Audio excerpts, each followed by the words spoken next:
I'm disappointed in British food policy discussion at the moment. It rose after the banking and oil crisis in 2007-8, but has gently subsided in the last 4 or 5 years. That's really a big mistake.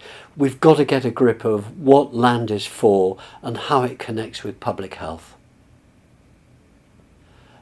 The current government in Britain is fixated, for understandable reasons, upon exporting more food. There's a little problem, it's not working. The gap between what Britain imports and what it exports is gently growing. So I don't think the export strategy is a good one. Its second economic policy is the agri-tech strategy, where they're seeing the answer in the future lying with more technology. I don't think that's accepting that food is a social problem. It's a public health problem. Technology doesn't resolve those issues. It may help, but in sum, the current policy is not rounded enough. It's dealing with some issues, but not the totality, and that's what we've got to do. The importance of Square Meal as a document is it brings together bits of the policy jigsaw which are too often dealt with separately, if they're dealt with at all.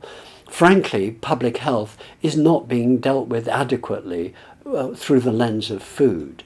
But linking food and public health with food and environment, food and nature conservation, food and ecosystems, food and work is a really important thing to do. And Square Meal represents some radical but reasonable thinking in that respect. It's fantastic.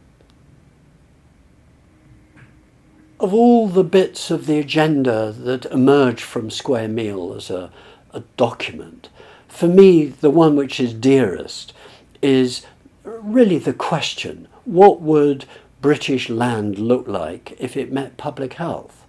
Well, the key thing, frankly, is that we're not growing enough fruit and vegetables. We're not consuming enough, but nor are we growing enough. And that is a big issue raised by Square Meal.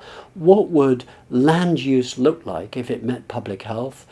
I think it means more horticulture, more good horticulture, horticulture which is good for ecosystems, not necessarily high-tech horticulture, but good ecological horticulture.